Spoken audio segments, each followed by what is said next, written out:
So last class के अंदर हमने HTML के फॉर्म्स के ऊपर डिस्कस किया। अब हम थोड़ा सा एक चीज़ के ऊपर डिस्कस करने जा रहे हैं कि स्टैटिक और डायनेमिक वेबसाइट्स क्या होते हैं। स्टैटिक वेबसाइट क्या होता है, डायनेमिक वेबसाइट्स क्या होते हैं, उसके एडवांटेजेस क्या होते हैं, डिसएडवांटेजेस क्या आते हैं, उसके ऊपर थोड़ा सा डिस्कस करेंगे। सबसे पहले पता होना चाहिए कि स्टैटिक वेबसाइट क्या होता है। Static website is one of the usually written in plain HTML। जो स्टैटिक वेबसाइट होता है एक प्लेन HTML होता है, उसके अंदर कुछ इमेजेस होंगे, कुछ CSS लिखी होगी, लेकिन फिर भी ये प्लेन होता है। प्लेन का मतलब ये होता है कि कोई यूज़र आपके वेबसाइट पे आके उसमें कोई इंट्रैक्शन वगैरह नहीं कर सकता। कुछ चीज़ एक्शन करे तो हम उसके एक्शन के अगेंस्ट कोई एक्शन शो करवा दें, उस तरह का कुछ नहीं होता है। एक प्लेन वेबसाइट होता है, उसके अंदर कुछ भी नहीं होता है। जब आपको कोई चेंजेस करनी होती है तो आपको HTML के अंदर, CSS के अंदर कोडिंग में चेंजेस करनी होगी, दैट्स ऑल। यानी एक सिंपल और एक अनचेंजेबल कंटेंट आपके वेबसाइट के ऊपर होता है, इसको स्टैटिक वेबसाइट्स कहते हैं। तो डायनेमिक वेबसाइट अगर देखा जाए तो डायनेमिक वेबसाइट के अंदर ये होता है कि आप फॉर एग्जांपल आपका विजिटर या आपका यूज़र आपकी वेबसाइट पर आ जाता है और कोई ऐसा एक्शन परफॉर्म करता है जिसके अगेन आपका जो वेबसाइट है कोई एक्शन परफॉर्म करके दिखाए, तो ये कहलाता है आपका डायनेमिक वेबसाइट। तो डायनेमिक वेबसाइट्स भी डिपेंड कर रहे होते हैं, डिफरेंट टाइप्स के होते हैं। कुछ डायनेमिक वेबसाइट्स में आपका डेटाबेस शामिल होता है, कुछ डायनेमिक वेबसाइट्स में आपके server side scripting languages use होते हैं, लाइक PHP हो गया, ASP हो गया, JSP हो गया। तो इस तरह के लैंग्वेजेस भी यूज़ होते हैं डायनेमिक वेबसाइट्स वगैरह बनाने के लिए। लेकिन इसके अलावा अगर आप क्लाइंट साइड के ऊपर कोई डायनेमिक वेबसाइट बनाना चाहते हैं जो कि सर्वर साइड स्क्रिप्टिंग ना हो, तो हमें यूज़ करना होता है jQuery या जावास्क्रिप्ट। फॉर एग्जांपल अगर हम देखें यहाँ पर लास्ट क्लास के अंदर हमने एक वेबसाइट बनाया था सिंपल HTML के ऊपर।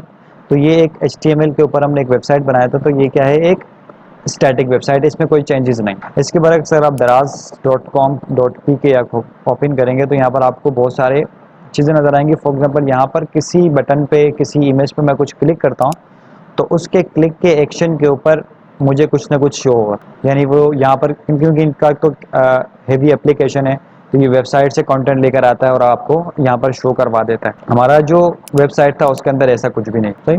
तो यहाँ पर आप देखेंगे तो ये जो daraz.pk है, ये एक हमारे पास डायनेमिक वेबसाइट के तौर पर, और जो हमने यहाँ पर एक फॉर्म वेबसाइट डिज़ाइन किया था, ये एक स्टैटिक वेबसाइट है जिस जो कि अनचेंजेबल। तो यहाँ पर एक फॉर्म डिज़ाइन किया मैंने स्टैटिक डायनेमिक के एग्जाम्पल के लिए, मैं आपको शो करवा देता हूँ। फॉर एग्जांपल ये मैंने डायनेमिक 1 के नाम से ओपन करवाया, तो यहाँ पर एक बटन है और कुछ भी नहीं। अब इस बटन के ऊपर जैसे आपका यूज़र या आप क्लिक करेंगे तो क्या होगा, एक कोई टेक्स्ट अपीयर हो जाएगा। आप रिफ्रेश करेंगे, गायब हो जाएगा, लेकिन जैसे ही आप क्लिक करेंगे तो ये अपीयर हो जाएगा।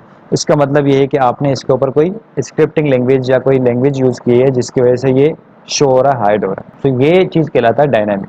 तो ये काम जो किया मैंने जावास्क्रिप्ट के अंदर किया। तो जावास्क्रिप्ट की जो वैल्यू है हमारे वेबसाइट के अंदर, ऐसा है जैसे हम लोग कोई प्रोग्रामिंग लैंग्वेज यूज़ करते हैं। जिसे हमें HTML के ऊपर, CSS के ऊपर हमने वेबसाइट डिज़ाइन कर दिया, सब कुछ क्लियर कर दिया, लेकिन कोई ऐसा स्क्रिप्टिंग लैंग्वेज हमने यूज़ करना है कि यूज़र के जो एक्शन के ऊपर अगेंस्ट कोई एक्शन शो करवाए, कोई ऐसा चीज़ शो करवाए कि यूज़र को लगे कि जो एक्शन वो परफॉर्म करने जा रहा है वो काम हो रहा है। यहाँ पर जो काम किया है वो कैसे हो रहा है कि फॉर एग्जांपल एक बटन के क्लिक के ऊपर काम किस तरह हो रहा है कि मैंने जस्ट HTML का एक जो टेम्पलेट है वो क्रिएट किया, और उसके बॉडी के अंदर मैंने एक फॉर्म का टैग ओपन किया। उस फॉर्म के टैग के अंदर मैंने एक बटन क्रिएट, उसका टाइप है बटन, और उसकी वैल्यू मैंने लिख दिया क्लिक। उसी के नीचे हमने एक पैराग्राफ बनाया, उस पैराग्राफ को मैंने एक ID दिया ताकि इस ID के थ्रू मैं इसको एंटरटेन कर सकूं अपने डायनेमिक बनाने के लिए स्क्रिप्टिंग, यानी जावा स्क्रिप्ट के थ्रू। और यहाँ पर जो हमारे पास हेड सेक्शन होता है, इस हेड सेक्शन के अंदर मैंने एक स्क्रिप्ट का टैग ओपन किया, स्क्रिप्ट के टैग को क्लोज किया, और इसके अंदर एक फंक्शन क्रिएट की। ये फंक्शन क्या कर रहा होता है, फंक्शन का नाम मैंने रख दिया शो टेक्स्ट, और उसके अंदर मैंने लिख दिया कि डॉक्यूमेंट के अंदर ढूंढना है गेट एलिमेंट बाय ID, यानी ID के थ्रू आपने एलिमेंट को गेट करना है। कौन से ID? पारा। मैंने पारा नाम दिया, यानी इसका पैराग्राफ के ID को पिक करेगा और ये पैराग्राफ उसको मिल जाएगा। जैसे ये पैराग्राफ मिल जाएगा तो उसने डॉट इनर HTML के अंदर, यानी यहाँ पर जो चीज़ हम लिखते हैं इसको इनर HTML कहते हैं, तो डॉट इनर HTML के अंदर आपने लिखना है hello I am a paragraph, that's it. आपने एक छोटा सा कोड लिख दिया डायनेमिक वेबसाइट बनाने के लिए। और जो इनपुट आपने बनाया था बटन, उसके ऑन क्लिक के ऊपर आपने ये जो शो टेक्स्ट है इसको यहाँ पर शो करवा दिया। तो जिसकी वजह से मैं क्या क्या हो रहा है यहाँ पर, थोड़ी देर के लिए देखें तो यहाँ पर मैं रिफ्रेश कर देता हूँ और यहाँ पर मैं क्लिक में पे क्लिक कर देता हूँ तो क्या हो रहा है यहाँ पर, हेलो आई एम। अब यहाँ पर फॉर एग्जाम्पल कोई भी गलती कर कर जाते हैं, फॉर एग्जांपल आपने आईडी सही नहीं लिखी, तो क्या होगा, यहाँ पर आईडी सही नहीं लिखी मैंने, तो ये काम नहीं करेगा। तो ये सारी चीज़ें आपको देखनी पड़ती हैं कि जब भी हम जावास्क्रिप्ट के ऊपर काम करेंगे तो ये सारा काम हम देख लेंगे। तो जावास्क्रिप्ट की जो वैल्यू है हमारे वेबसाइट के अंदर ऐसा है, जैसा कि हम कोई क्लाइंट साइट डायनेमिक वेबसाइट बनाने जा रहे हैं तो हमें जावास्क्रिप्ट की बहुत ज़्यादा जरूरत है। स्क्रिप्टिंग करने के लिए सबसे पहला काम आपको क्या करना होगा, एक स्क्रिप्ट का टैग ओपन करना होगा। जैसे हम लोग स्टाइल का टैग ओपन करते थे CSS लिखने के लिए, वैसे ही सेम स्क्रिप्ट का काम, स्क्रिप्ट का टैग ओपन करेंगे हम लोग जावा स्क्रिप्ट लिखने के लिए। क्लियर है?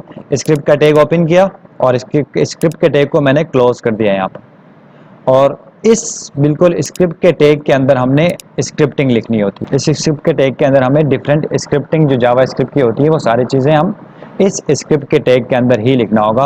अगर स्क्रिप्ट के टैग के बाहर आप कोई स्क्रिप्टिंग लिखेंगे तो कभी ये वो काम परफॉर्म नहीं करेगा जो आप परफॉर्म करवाना चाहते हैं। सो इसलिए हमने क्या किया, स्क्रिप्ट के टैग के अंदर स्क्रिप्टिंग लैंग्वेज लिख दी। सो ये भी इनलाइन होता है, एक आपने इसी पेज के अंदर भी यूज़ कर सकते हैं जावास्क्रिप्ट को, और दूसरा ये कि आप अलग से जावास्क्रिप्ट की फाइल बनाएंगे .js के नाम से, तो उस JS को आपने यहाँ पर लिंक कराना होगा अपने वेबसाइट के अंदर। क्लियर है? सो इस तरह हमने यहाँ पर क्या कर दिया, jQuery की लाइब्रेरी को ऑनलाइन लिंक करवा दिया और उसके अंदर यहाँ पर हमने स्क्रिप्ट लिख दी, और स्क्रिप्ट के अंदर हमने इनपुट बनाया और उसके ऑन क्लिक के इवेंट के ऊपर हमने ये परफॉर्म करवा दिया, और जैसे ही ये परफॉर्म करवाया यहाँ पर आपको रन होगा हुआ नजर आएगा। चेक करेंगे, ये रन हो जाएगा यहाँ पे। क्लियर है? सो इस वीडियो को यहीं पर एंड कर देते हैं। नेक्स्ट वीडियो के अंदर हम डिस्कस करेंगे जावास्क्रिप्ट के डिफरेंट सिंटैक्स के ऊपर।